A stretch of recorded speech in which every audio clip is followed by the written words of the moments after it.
महरो राजस्थान में आपका स्वागत है। मैं हूं आपके साथ में नुपुर जारोली जैन। चलिए सुर्खियों के बाद रुक करते हैं खबरों का। इस वक्त की बड़ी खबर आपको बता दें कि स्वाइन फ्लू बेलगाम हो चुका है। स्वाइन फ्लू से मरने वालों की संख्या 125 हुई है। जोधपुर और बाड़मेर में स्वाइन से दो लोगों की मौत की सूचना है। तो वहीं नागौर और भरतपुर की बात करें तो वहां पर एक की मौत हुई है। आज सबसे ज्यादा 113 पॉजिटिव केस सामने आए हैं और अब तक की बात करें तो 3285 पॉजिटिव केस सामने आ चुके हैं। सवाल यही है कि आखिरकार मौतों पर ब्रेक कब लगेगा। प्रदेश में स्वाइन फ्लू का कहर लगातार जारी है और मरने वालों की संख्या 125 हो चुकी है। जोधपुर और बाड़मेर में स्वाइन से दो लोगों की मौत हुई है, तो वहीं नागौर और भरतपुर में स्वाइन से एक की मौत। और संवाददाता सचिन हमारे साथ फोन लाइन पर जुड़ चुके हैं। सचिन, अहम सवाल यही कि मौतों पर ब्रेक कब लगेगा। देखिए नुपुर, जिस तरह से केवल 1.5 महीने की अवधि में, यानी ये जो साल शुरू हुआ है सन 2019, उसमें जो 1.5 महीने की अवधि अभी तक बीती है और उसमें 125 मौतों का जो आंकड़ा प्रदेश में छू लिया गया है, यह देश में सर्वाधिक है। और यह एक चिंता का विषय है कि आखिरकार जहां एक और चिकित्सा स्वास्थ्य विभाग लगातार यह दावे कर रहा है कि उसकी ओर से सर्वे और स्क्रीनिंग का काम लगातार जारी है, घर घर लोगों की स्क्रीनिंग की जा रही है, उसके बावजूद जिस प्रकार से मौतों का आंकड़ा 125 हो चुका है और 3285 टोटल अब तक पॉजिटिव केस इन 1.5 महीने में सामने आए हैं, ये काफी चिंताजनक विषय है। वो तब जबकि खुद मुख्यमंत्री अशोक गहलोत, चिकित्सा मंत्री डॉक्टर रघु शर्मा ने लगातार आला अधिकारियों के साथ बैठक की, समीक्षाएं की, और उसके बावजूद जिस तरह से ये आंकड़ा लगातार बढ़ता चला गया, ये बताता है कि जो विभाग में जो जमीनी धरातल स्तर पर जो काम होना चाहिए था वो नहीं हुआ और जिस तरह से लोगों की स्क्रीनिंग की जानी चाहिए थी वो नहीं हुई, उसमें कहीं न कहीं लापरवाही बरती गई है और यही वजह रही है कि इतना आंकड़ा बढ़ता चला गया। जहां तक बात करें स्क्रीनिंग और सर्वे के काम की, तो विभाग लगातार ये दावे कर रहा है कि उसकी ओर से लगातार अब भी स्क्रीनिंग का काम जारी है। 21 जनवरी को पहली बार विभाग ने 3 दिन का एक सर्वे और स्क्रीनिंग का अभियान शुरुआत करते हुए ये कहा था कि पूरे प्रदेश में यह स्क्रीनिंग अभियान शुरू हो रहा है। फिर उसे 2 दिन के लिए बढ़ाया गया, 5 दिन की अवधि की गई।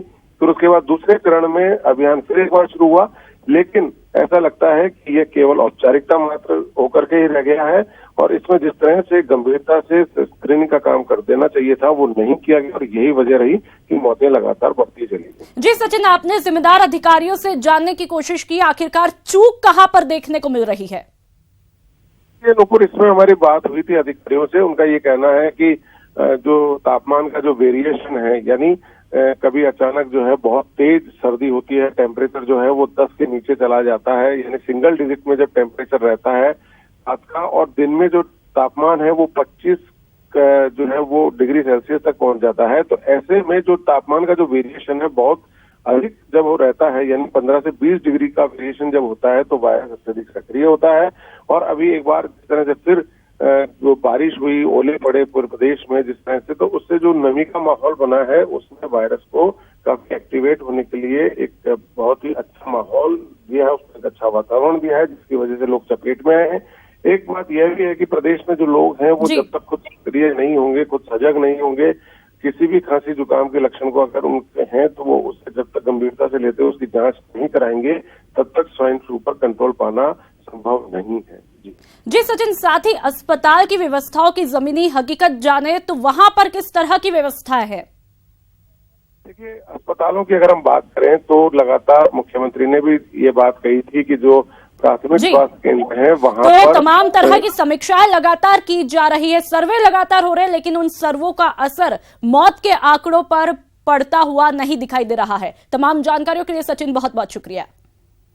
और अब बात कर लेते हैं गुर्जर आंदोलन की। विधानसभा में 5% आरक्षण प्रस्ताव पास होने के बावजूद गुर्जरों का महापड़ाव जारी है। गुर्जर समाज का कहना है कि पारित किए गए विधेयक का अध्ययन किया जा रहा है और विधि विशेषज्ञों से सलाह मशवरा भी जारी है। इस बीच आरक्षण की मांग को लेकर रायका समाज भी मैदान में उतर आया है। रायका समाज के अध्यक्ष महेंद्र सिंह रायका ने गुर्जरों के आंदोलन में शामिल होने का ऐलान किया। रायका समाज के लोगों ने कर्नल बैसला से मुलाकात भी की।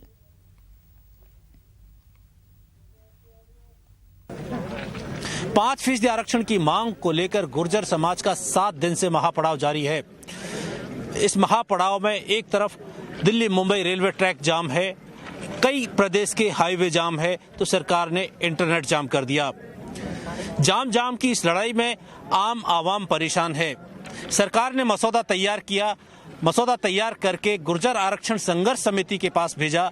गुर्जर आरक्षण संघर्ष समिति ने इस पूरे जो मसौदा है इसका अध्ययन किया है और उस अध्ययन में क्या कुछ निष्कर्ष निकला है हम बात करते हैं। कर्नल किरोड़ी सिंह बैंसला जी, जो इस पूरे कर्नल साहब, ये जो अध्ययन जिस तरीके का मसौदा आया है, किस तरीके से आप इसको देखते हैं? I have my law expert Ravi and I request you to kindly ask him. तो इसमें सर जिस तरीके से रवि जी, किस तरीके के एक्सपेक्टेशंस इसमें देखी गई है? देखिए, एक तो क्या है, जो रिजर्वेशन को प्रोवाइड कराना, किसी बिल का लाना और उसका गजट नोटिफिकेशन, ये कोई हमारे लिए बड़ी बात नहीं है। बात आती है मोड ऑफ लीगल प्रोटेक्शन। उसका लीगल प्रोटेक्शन का मोड क्या होगा? अबव 50% जो सुप्रीम कोर्ट या सेंट्रल गवर्नमेंट के सामने जो करंट सिनेरियो क्रिएट हुआ है, उसको लेकर हमारी शंकाएं हैं। जब तक उन शंकाओं का समाधान नहीं होगा, ये स्थिति ऐसे रहेगी सर। तो चूंकि शंकाएं हैं कर्नल साहब, इसमें तो सुरक्षा चाहते हैं आप, किस तरह की सुरक्षा प्रोटेक्शन इसमें मिलना चाहिए? समाज 13 साल से संघर्ष कर रहा है, ये जारी रहे, मिलता रहे लाभ। Simple as that. हम साधारण लोग हैं, हम नहीं चाहते कि हम इस आंदोलन का, इस आरक्षण को प्राप्त कर और मुकदमेबाजी में फंसे। 20 दिन पहले आपने अल्टीमेटम दिया, तब सरकार ने कोई टॉक नहीं की। अभी 3 मंत्रियों की एक समिति बनाई है, एक बार मंत्री आए, उसके बाद कोई टॉक नहीं हुई। क्या नहीं लगता सरकार को किसी एंगल से इस मामले को गंभीरता से सरकार ने नहीं लिया है? चूंकि मंत्री अभी भी जो मसौदा तैयार किया है, सरकार खुद इसको आपसे वार्ता करने आती। It is self explanatory. आप किस तरह का एश्योरेंस आप एक्सपेक्ट करते हैं कि इस बिल में किस तरह का प्रावधान हो जो सुरक्षा दे बिल को? एश्योरेंस नहीं, मैं इन सब की ओर से ये मांग करता हूँ, ये डिमांड करता हूँ कि मुझे मेरा 5% आरक्षण सही ढंग से दो। मैं भविष्य में किसी मुकदमाबाजी में नहीं पड़ना चाहता। और संवाददाता राकेश हमारे साथ सीधा धरना स्थल से जुड़ चुके हैं। राकेश, किस तरह की तस्वीरें देखने को मिल रही है और अब वहां पर लोगों का क्या कुछ कहना है? राकेश। बिल्कुल, ये देखिए अनुपुर, आज महापड़ाव 7वें दिन भी जारी रहा और जो संघर्ष समिति है उसने जो सरकार द्वारा विधेयक पारित किया गया है, जो नोटिफिकेशन जारी किया और संकल्प पत्र जारी किया है, उसका अध्ययन किया और उसका अभी भी जो विधि विशेषज्ञ है, समाज के जो प्रतिष्ठित लोग हैं, उनसे विचार विमर्श उसका जारी है। लेकिन जो गुर्जर आरक्षण संघर्ष समिति उसने जो बिल का अध्ययन किया है, क्या बिल को लेकर के समाज की प्रतिक्रिया है, क्या सवाल हैं, क्या आशंकाएं हैं, इन मुद्दों पर हम बात करते हैं। हमारे साथ गुर्जर आरक्षण संघर्ष समिति के महामंत्री एडवोकेट शैलेंद्र सिंह है। शैलेंद्र सिंह जी, किस तरह की प्रतिक्रिया बिल को लेकर के, सवाल और आशंकाएं कौन कौन से? देखिए, जो राजस्थान विधानसभा में बिल पारित हुआ है, पिछड़ा वर्ग विधेयक 2000 संशोधन 2019, मूल विधेयक पिछड़ा वर्ग विधेयक 2017 था, जो भारतीय जनता पार्टी की सरकार ने बिल पास किया था और विधेयक वो कोर्ट में चैलेंज हुआ और उसी बिल, मूल बिल के आधार पर संशोधित बिल आया। धारा 3 और धारा 4 में अति पिछड़ा वर्ग को सरकारी नौकरियों और शैक्षणिक संस्थानों में 5% आरक्षण दिया गया। हमारी आशंका है कि जब मूल बिल, मूल विधेयक पिछड़ा वर्ग विधेयक 2017 माननीय राजस्थान उच्च न्यायालय में चैलेंज हुआ, तो ये संशोधित बिल है, ये भी चैलेंज होगा। तो अब बताइए, चूंकि सरकार ने 2017 के बिल को संशोधित किया है, नया क्या है? सरकार ने पहली बार इसको ओबीसी में 21, इसकी सीलिंग बढ़ाई है, ओबीसी की 21 से 26% किया है। सरकार ने संकल्प पत्र किया है 9वीं अनुसूची में शामिल करवाने का। इन सबका प्रावधान, इसको संघर्ष समिति किस तरीके से देखती है? देखिए, जो मूल विधेयक था पिछड़ा वर्ग विधेयक 2017, उसमें 2 कैटेगरी बनाई थी, ए और बी। ए क्लॉज में पिछड़ा वर्ग था, बी क्लॉज में अति पिछड़ा वर्ग था। उसके तहत हमको 1% आरक्षण दिया जा रहा था अति पिछड़ा वर्ग को। लेकिन वो मूल विधेयक 2017 का भी चैलेंज हुआ था। उसके बाद वो माननीय उच्च न्यायालय में इन्फ्रक्चर्स करा लिया गया और अब उसी बिल को संशोधित करके धारा 3 और धारा 4 में अति पिछड़ा वर्ग के लिए 5% आरक्षण दिया गया है। तो आशंका पूरे गुर्जर समाज की ये है कि ये बिल भी निश्चित रूप से कोर्ट में चैलेंज होगा। अब उसको कैसे चैलेंज होगा, तो अगर वो रुकता है या आगे क्या होता है, उसी को लेकर सारी चर्चाएं चल रही हैं कि अगर रुकता है तो उसके बाद क्या। सरकार अगर एश्योरेंस देती है आपको या सरकार मंत्री या कोई भी इस चीज का, तो इसको संघर्ष समिति किस तरीके से देखेगा? अगर चूंकि सरकार कोशिश कर रही है कैविएट लगाने की हाई कोर्ट में, सुप्रीम कोर्ट में, और सरकार ने जो मसौदा तैयार करके दिया है संभवतः वो सरकार की तरफ से सबसे बेहतर है, ऐसा मुख्यमंत्री उनका भी मानना है और सरकार का भी मानना है। तो किस तरह की अपन इसको आशंका जो समाधान अपन चाहते हैं? देखिए, सरकार कह रही है बहुत अच्छा बिल हम लेकर आए, ऐतिहासिक बिल है, पूरी हमने कानूनी पेचीदगियों पे जी राकेश, तो सवाल अब भी यही बना हुआ है कि आखिरकार ट्रैक पर से टेंट कब हटेंगे, कब यह आंदोलन आखिरकार खत्म होगा। तमाम जानकारियों के लिए बहुत बहुत शुक्रिया। और अब बात राहुल गांधी की माफी और मोहब्बत की राजनीति की, जिसके जरिए उन्होंने आज अजमेर में सेवा दल के कार्यक्रम में न केवल संगठन में जान फूंकने की कोशिश की, बल्कि पीएम मोदी पर करारा वार भी किया। ऑल इंडिया यूनिट कमांडर नायक उषा रानी बात्रा और डॉली राय, उनके पीछे है बाल सेवा दल कमांडर नायक। सालों से बेजान पड़े सेवा दल में फिर जान आने लगी है और अजमेर में आयोजित सेवा दल के राष्ट्रीय अधिवेशन की तस्वीरें ये जताने के लिए काफी हैं।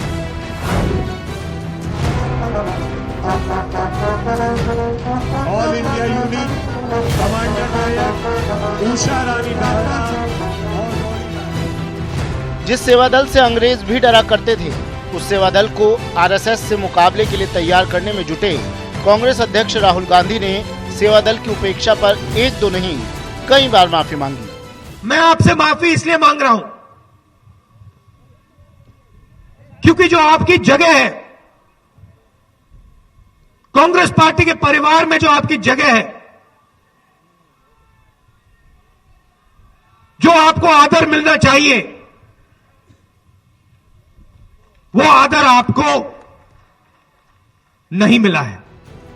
माफी मांगने के साथ राहुल गांधी ने यह भी कहा कि सेवा दल को जो आदर मिलना चाहिए वो जरूर मिलेगा, बशर्ते सेवा दल भी खुद को साबित करे, आरएसएस से मुकाबले की तैयारी करे, उनकी नफरत की जगह मोहब्बत को हथियार बनाए। एक नई शुरुआत करनी है।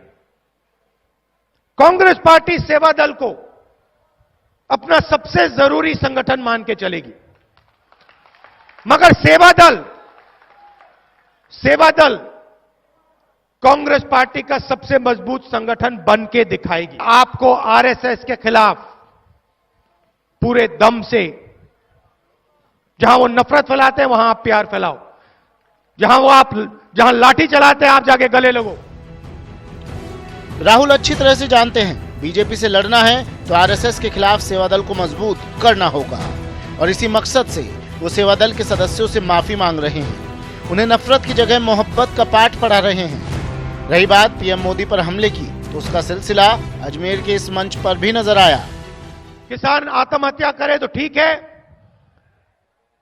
पूरी देश की जनता लाइन में बैंक के सामने खड़े हो जाए, लोग मर जाए, कोई फर्क नहीं पड़ता।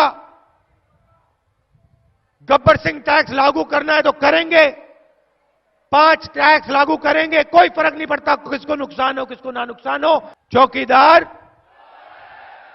और ये कहीं भी बोल दो, आप कहीं भी जाके बोलो, चौकीदार जवाब मिलता है चोर, चौकीदार चोर है। राहुल जिस मिशन प्रधानमंत्री पर लगे हैं, उसके लिए वो माफी, मोहब्बत और तकरार तीनों रणनीति पर काम कर रहे हैं। अब देखना यह है कि ये सियासी रणनीति उन्हें सत्ता तक पहुंचाती है या नहीं। अभिजीत दवे के साथ गोवर्धन चौधरी, न्यूज़ 18 राजस्थान, अजमेर। और चलिए अब आपको सुनाते हैं सेवा दल के राष्ट्रीय अधिवेशन में सीएम गहलोत और डिप्टी सीएम यानी कि सचिन पायलट ने क्या कुछ कहा।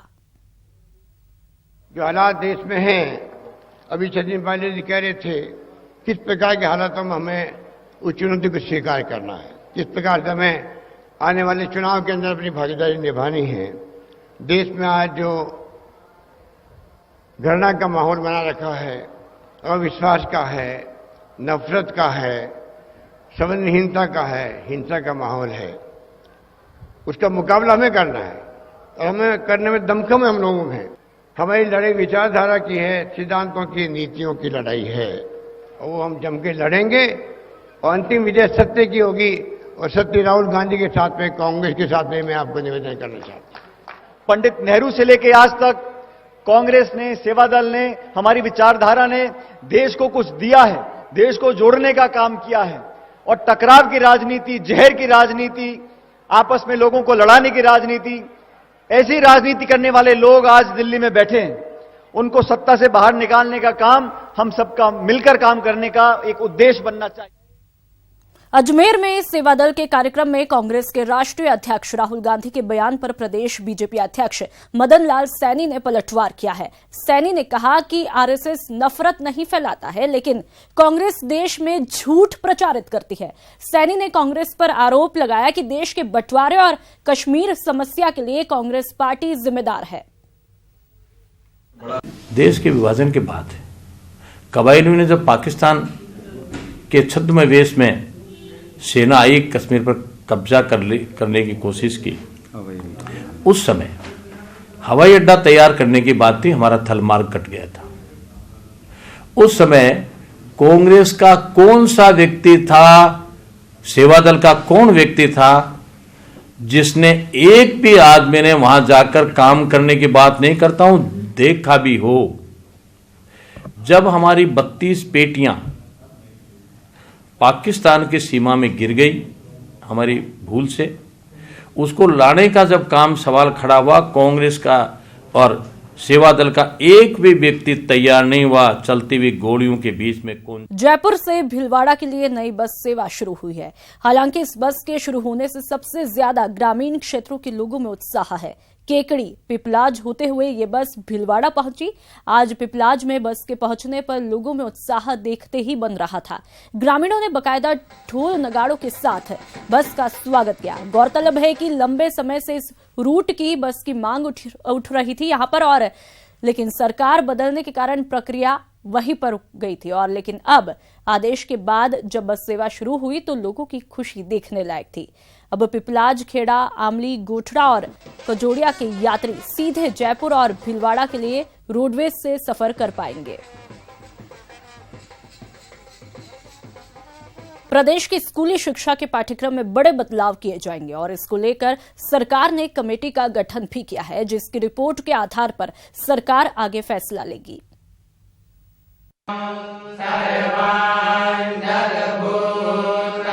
क्या अब प्रदेश के स्कूलों में ऐसे वैदिक मंत्रोच्चार नहीं सुनाई देंगे?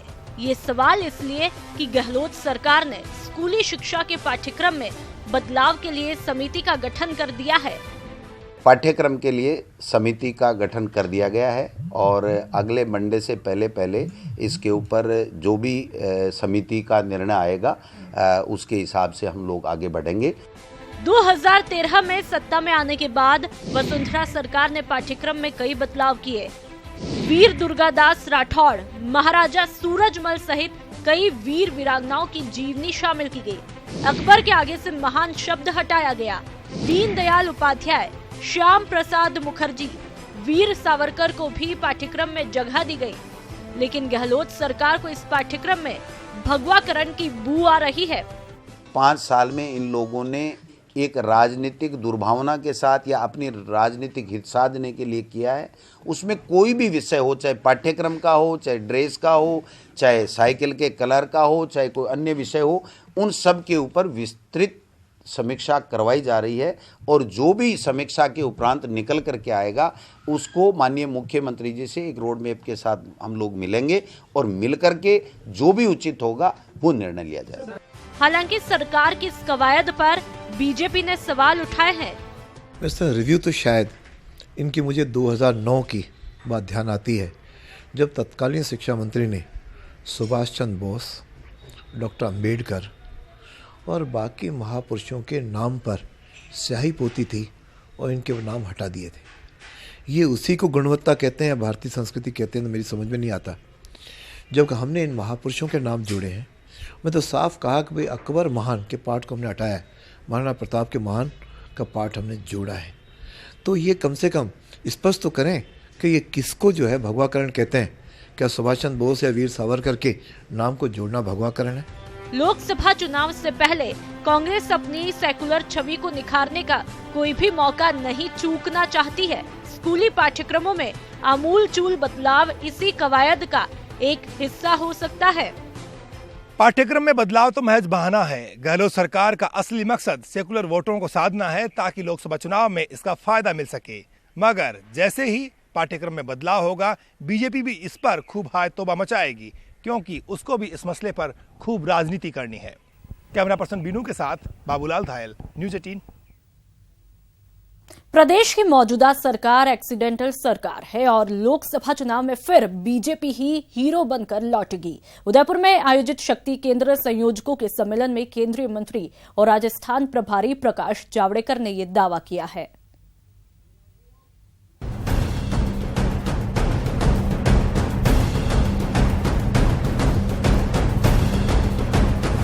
फिर एक बार मोदी सरकार बनाने की कोशिश। शक्ति सम्मेलन से शक्ति की तलाश में बीजेपी। शक्ति केंद्र के संयोजकों के उदयपुर सम्मेलन का मकसद साफ है, फिर एक बार मोदी सरकार बनाने के लिए पुख्ता रणनीति तैयार कर सकें, कार्यकर्ताओं को एकजुट कर सकें। और यही वजह है कि राजस्थान के प्रभारी और केंद्रीय मंत्री प्रकाश जावड़ेकर ने यहां उन जमीनी कार्यकर्ताओं को बोलने का मौका दिया जो रूट लेवल पर काम कर रहे हैं। आपका अनुभव क्या रहा? लोग कैसे सुनते हैं, कैसे इकट्ठा होते हैं, उनकी क्या प्रतिक्रिया रहती है, जरा बताइए। प्रकाश जावड़ेकर की इस अपील पर एक के बाद एक कई कार्यकर्ता सामने आए और केंद्र सरकार की अलग अलग योजनाओं और उसे लेकर अपने अनुभव साझा किए। देखो, हमारे घुटने जो मेरी औलाद नहीं कर सकती वो माननीय प्रधानमंत्री जी ने करा है, इसलिए बहुत बहुत आभारी है वो। और हमेशा कोई भी बात कहती हूँ मैं तो हमेशा मानते वो सब, और पूरा का पूरा वार्ड मेरे साथ एक तरह से भारतीय जनता पार्टी के लिए खड़ा। मोदी जी जैसे कोई हो ही नहीं सकते। जब भी हम फील्ड में जाते हैं, हर महिला आती, इतनी बुजुर्ग महिला आके बोलती है मोदी मोदी घर घर मोदी, तो वो यूँ कहती है हम तो मोदी जी को ही वोट देंगे। कार्यकर्ताओं के इस जोश पर विधानसभा में नेता प्रतिपक्ष गुलाब चंद कटारिया भी जोश में आए और साफ कर दिया, महागठबंधन से बीजेपी कार्यकर्ता डरने वाले नहीं हैं। आज इस पार्टी के सामने सारे शत्रुओं ने एक साथ चुनौती दी है। मैं सोचता हूं हम मेवाड़ के लोग हर बेईमान की चुनौती को स्वीकार करने के लिए 24 घंटे खड़े। गुलाब चंद कटारिया के बाद बोलने आए प्रकाश जावड़ेकर ने कहा, विधानसभा चुनाव में जो सरकार बनी है वो एक्सीडेंटल है और अगर कार्यकर्ताओं ने आधे % वोट की भरपाई कर ली तो फिर लोकसभा में हीरो बनने से कोई नहीं रोक सकता। चुनाव में जो सरकार अभी बनी है वो एक्सीडेंटल सरकार है, एक्सीडेंटल सरकार है, क्योंकि हमारे दोनों पार्टियों के वोट में केवल 1.5 लाख वोट का अंतर है। ऐसे सम्मेलन के जरिए शक्ति केंद्रों के संयोजक लोकसभा चुनाव के लिए तैयार हो रहे हैं ताकि विधानसभा में मिली हार को लोकसभा में जीत में बदला जा सके। न्यूज़ 18 के लिए उदयपुर से कपिल श्रीमाली की रिपोर्ट। तो वही लोकसभा चुनाव की तैयारियों को लेकर केंद्रीय मंत्री राज्यवर्धन सिंह राठौड़ जमवा रामगढ़ पहुंचे, जहां पर उन्होंने गंगा माता मंदिर में बीजेपी कार्यकर्ता और पदाधिकारियों को संबोधित किया। इस दौरान केंद्रीय मंत्री ने पार्टी के कार्यकर्ता और पदाधिकारियों की बैठक भी ली और चुनाव की तैयारियों को लेकर फीडबैक लिया।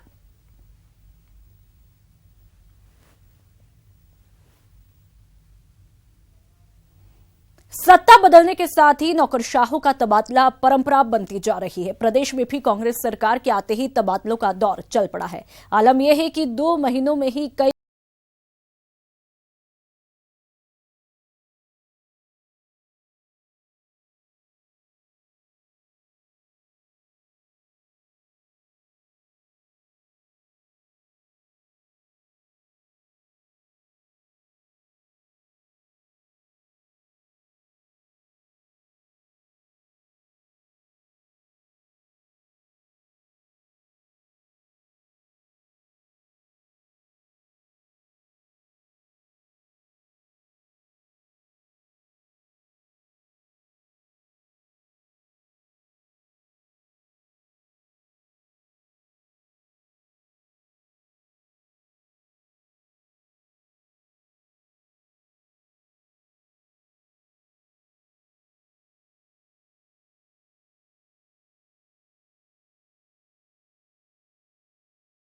आइए डालते हैं ऐसे ही कुछ नौकरशाहों पर नजर जो पिछले 2 महीनों में ही कई बार तबादलों की मार झेल चुके हैं। प्रमुख सचिव आर वेंकटेश्वरन पहले विभागीय जांच आयुक्त बनाया, फिर बागवानी का निदेशक बनाया, उसके बाद पशुपालन विभाग का जिम्मा, अब स्कूल शिक्षा का जिम्मा। प्रमुख सचिव रोली सिंह महिला और बाल विकास से हटाकर उच्च तकनीकी शिक्षा विभाग में लगाया, अब कार्मिक विभाग की कमान। रविकांत संभागीय आयुक्त जयपुर से हटाकर कार्मिक विभाग में लगाया, अब जेडीसी का जिम्मा। जगरूप सिंह यादव पहले विशेष कैबिनेट सचिव बनाया गया, अब जयपुर के कलेक्टर का जिम्मा। पवन गोयल यूडीएच से हटाकर कृषि आयुक्त का जिम्मा सौंपा, दोबारा यूडीएच का प्रभार दिया, अब कृषि विभाग के एसीएस का जिम्मा। शुचि त्यागी कलेक्टर भीलवाड़ा से हटाकर वित्त विभाग में लगाया, अब राज्य निर्वाचन आयोग में नियुक्ति। बाबूलाल कोठारी कलेक्टर जालौर से हटाकर निदेशक डीपीआईआर बनाया, अब कर बोर्ड अजमेर का सदस्य बनाया। भास्कर ए सावंत कार्मिक विभाग से हटाकर स्कूल शिक्षा का जिम्मा दिया, अब यूडीएच की कमान सौंपी। तबादलों के पीछे सरकार की मंशा चाहे जो हो, लेकिन अधिकारी इससे परेशान हैं। न्यूज़ 18 के लिए जयपुर से प्रेम मीणा की रिपोर्ट। लोकसभा चुनाव की तैयारियों को लेकर मुख्य चुनाव आयुक्त सुनील अरोड़ा जयपुर के 2 दिवसीय दौरे पर शुक्रवार को जयपुर पहुंचेंगे। सुनील अरोड़ा सुबह 9 बजे जयपुर पहुंचेंगे और जहां सबसे पहले वो एक ग्लोबल समिट में भाग लेंगे। उसके बाद मुख्य निर्वाचन अधिकारी आनंद कुमार सहित निर्वाचन विभाग के आला अधिकारियों के साथ बैठक करेंगे। बैठक में मतदाता सूची पुनरीक्षण कार्यक्रम की समीक्षा वहां पर होगी। वहीं 16 फरवरी को मुख्य चुनाव आयुक्त, मुख्य सचिव और डीजीपी के साथ बैठक करेंगे, जिसमें कानून व्यवस्था को लेकर चर्चा की जाएगी।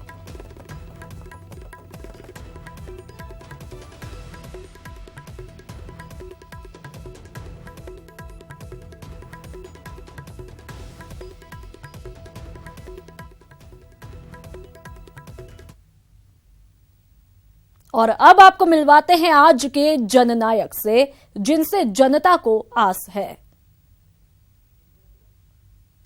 मॉर्निंग वॉक से शहर होगा फिट।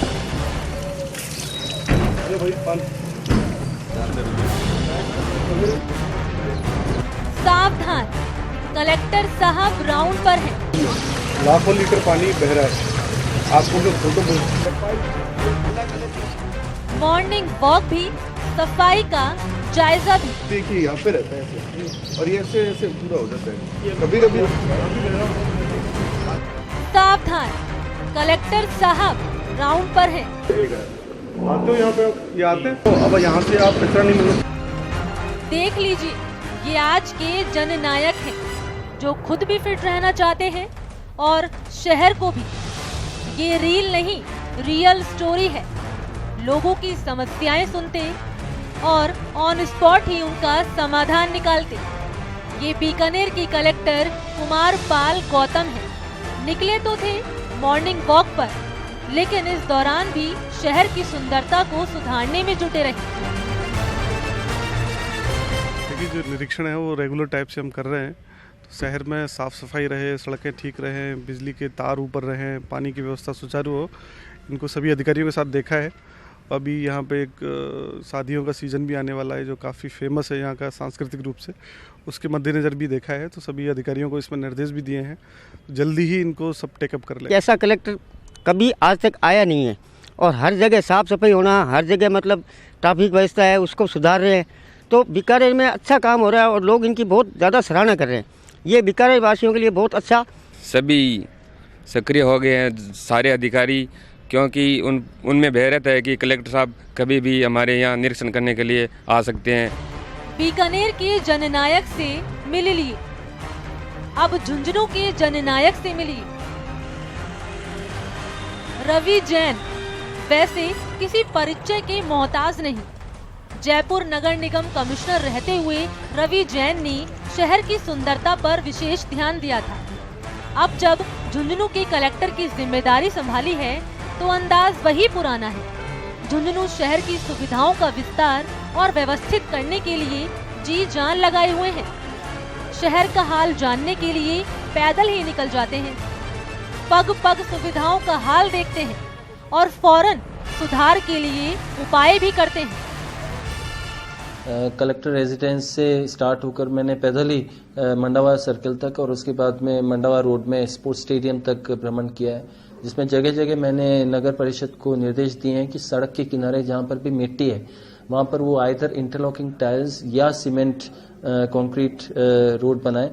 साथ ही साथ जो उनका मंडावा सर्किल से स्टेडियम की तरफ जो फुटपाथ बनाया हुआ था जिसको कि तोड़ने के निर्देश दिए थे, उसमें किस तरह से काम चल रहा है और नाले के ऊपर वो क्या लगाएंगे और उसको रोड के लेवल तक किस तरह से रखेंगे, इसके बारे में बात हुई है। उन्होंने काम ऑलरेडी शुरू कर दिया है।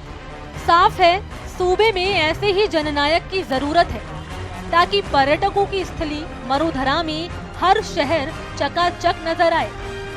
Bureau report, news 18 network. Bulletin में फिलहाल इतना ही। नमस्कार।